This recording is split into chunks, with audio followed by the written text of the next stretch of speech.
Every 6 days in Canada, a woman is murdered by her intimate partner. Now, that disturbing fact is according to a 2009 Statistics Canada report. In fact, Alberta leads the country when it comes to the number of domestic violence cases. Now, November is Family Violence Prevention Month in Alberta. Here in the border city, the Interville home sees its fair share of women and children looking to escape a violent situation. A scary situation for anyone to face. Living with an abusive partner is not only physically unhealthy, but mentally and emotionally draining. In our emergency shelter, we see between 350 and 450 women and children. And through our public ed and our programs, we see about 1,500 to 2,000 people a year. The Interville home is a safe haven for anyone looking to escape a domestic situation. Trotsek-Sensler Emergency Shelter sees a high number of women and children from around the region. She's glad they've taken the first step to break out of a toxic situation, but understands for some women it's easier said than done. Sometimes there's generational things going on where that's how they grew up, that's how what they saw as a normal relationship. Sometimes there's addictions, a lot of times there's financial issues at bay where the lady doesn't have a lot of money to leave. Trotsek also believes some women stay to salvage the relationship, a cycle that needs to be broken. They can call, they don't have to give us our name if they just want to ask questions or talk or whichever. Mercy. Domestic violence affects everyone, not just the victims on the receiving end of the abuse. That's why it's so important to speak up when it happens.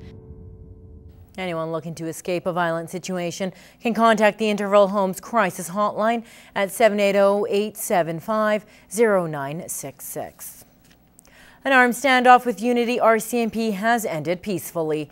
The incident happened early Thursday morning at a rural property north of Wilkie. Police say 25-year-old Swift Current man was intoxicated and armed with a loaded rifle. After negotiating for an hour, police say the suspect gave himself up and was taken into custody. Now, the male appeared in a North Battleford courtroom yesterday and has since been released on bail. He is facing several charges, including careless use of a firearm and impaired care and control of a motor vehicle. He's scheduled to appear next in court in Unity on November 20th. Anybody hitting the highway this weekend is asked to take precautions. Road conditions outside of Lloydminster are not in great condition. RCMP are urging motorists to use extreme caution, especially if they are traveling in southern Saskatchewan. Now, Highway 16 east of the border city is especially in rough condition. Lloydminster's East Indian community will be in celebration mode over the next few days. According to India's calendar, the sky is moonless this weekend, marking the beginning of a very important holiday. Now, Diwali is India's biggest festival and celebrations are beginning tonight. Elise Cox has more. Dancers are fitting in a few last-minute rehearsals before the year's biggest event.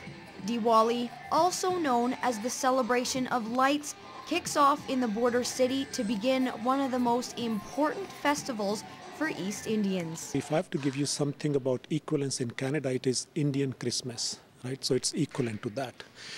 So it's most important religious, cultural function in India. And it shares some similarities to Christmas as well. Diwali's main decoration is a small lamp called a diya, used to brighten up the home, somewhat like Christmas lights, but they serve a special function. It's called the Festival of Lights, where we light, in India we call diyas, the earthen pots, and it indicates the brightening of soul. Karti is one of the ladies decorating with diyas, and she's placed them in what's called a rangoli, an intricate work of art. I used some coconut, shredded coconut, and I dyed it. And I also used some rice to color it. The lights symbolize good spirits and help welcome them into your home. Other decorations are added because the legend is that a well-decorated house will bring wealth. They say that there's goddess Lakshmi, which is the goddess of wealth, only comes if you do decorations, clean house, and that kind of stuff. So it's like a famous myth in India that if you decorate it and clean your house, you'll have the goddess this year, you'll be wealthy this year. So these ladies are doing their very best to ensure everything looks perfect for the event to bring prosperity to those who attend. Diwali officially begins on Tuesday, but the event is a way to kick off the Diwali celebrations with dancing, food, and entertainment for the community to come together. Elise Cox, Newcap News. Minster, there was some great hockey this afternoon. Lloydminster Universal Heat trying to stretch their winning streak to 3 straight games. Heat start things off with a bang. 6 minutes in, Chase Stevenson deflects Cale Clegg's point shot. 6 minutes later, the Oil Kings get a 2-on-1. It's broken up by the Heat D. Braden Goulet takes control, going in on the 2-on-2, drops it for Mason Shaw, but he fires wide. 30 seconds later, Lane Zablocki goes top shelf. It's tied at 1. The Heat Zane Franklin nearly changes that, hits crossbar, and Logan Gainey can't finish either. Start of the second, Mason Shaw is run over by Reed Pankowicz. He heads to the box, and Shaw teams up with Captain Clegg to make him pay. Ooh, baby, that goal was greasier than a hot dog stuffed pizza. The Heat in control, but just over a minute later, an absolutely dirty Leduc passing play knots the game back up. 3 minutes later, Noah Gregor just squeaks the rubber past the tender. Leduc leads, but for only 15 seconds. Kobe Moore dangles his way in tight and shelves a quick wrister. It's 3-all until a minute and a half later. Noah Gregor pops another for the visitors with the Heat caught looking. To the third we go. Heat down 1. D-man Dallas Hines shows his offensive skill, sliding one in to tie it up. Back the other way, Lane Zablocki searching for his second of the day. He's denied, but next face-off, he slips a softie past Dane Dow. Check this out. Ugly one for the Heat. Leduc leads with 13 to play. But the Heat replicate Leduc's face-off goal 23 seconds later. That's Dallas Hines with the point shot. May have been tipped. 8 minutes left. Heat power play. The home team gets a couple cracks in close, but can't pull ahead. Same shift. Shaw with the stretch pass to Braden Goulet. He scores. The Heat win their 3rd straight to stay comfortably in the first place in their division. That game was 6-5. The Lloydminster Bobcats are in action tonight against the same team they faced last night, the Drayton Valley Thunder. Good news for local sports fans coming into the game yesterday. The Thunder are one of the 4 teams the Orange and Black have beat this year. First period, Thunder crashed the net. Austin Yalowski takes advantage of the wide open cage. It's 1-0, 1 minute in.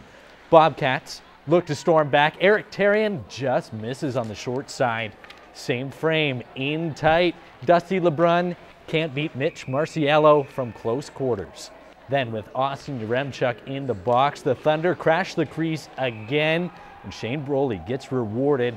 Broly would add another one less than 2 minutes later. Second period, 3-0 Thunder. Casey Knight rings it off the crossbar.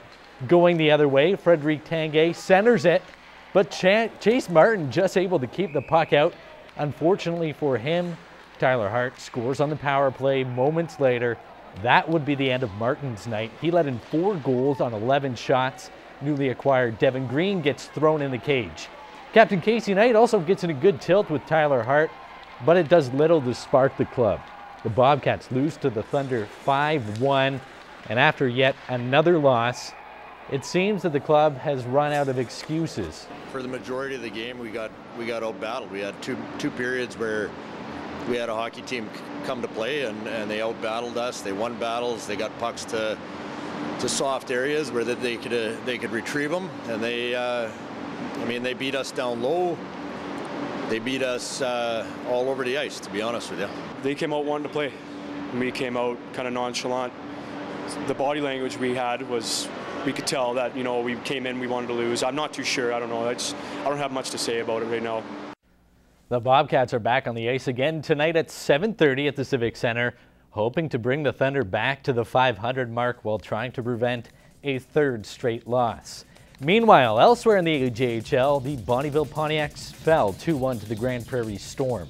The Ponts outshot the Storm 46-19, but could only muster 1 goal from Connor Garden.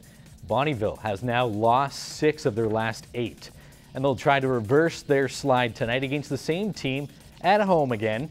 A regulation win by the Pontiacs would put them in a tie with Grand Prairie. 1 point behind Spruce Grove, but the Storm have 2 games in hand. The Lloydminster Baker Hughes Bobcats started their southern road trip this afternoon against the Lethbridge Pronghorns. The Bobcats tied their 4th game of the season, 3-all. Yet again, the Cats led late, giving up the tying goal with 2:50 left in the third. Cade Spencer made 32 saves in this game. And the Rage we're playing today, we'll have more updates for that later on late night cast for you. The Lloydminster Bandits have had a week layoff after their Wednesday night game versus Wainwright was postponed due to poor weather. Tonight they face Saddle Lake, the league's worst team, and a squad they beat 10-3 earlier in the season. Puck drop is at 8 in Saddle Lake. The Lakeland Rustlers volleyball teams were back at Lakeland College Gym today for matches against the Olds Broncos. The women rolled over the previously undefeated Olds Broncos yesterday in 3 straight sets, but actually needed a come-from-behind victory today. The girls dropped the first 2 sets and went the distance in the 4th set, winning 26-24 to set up the 5th and final set, where they finally took control, winning 15-4 to sweep the weekend series. The men lost a very close 5-set match yesterday to the previously winless Broncos.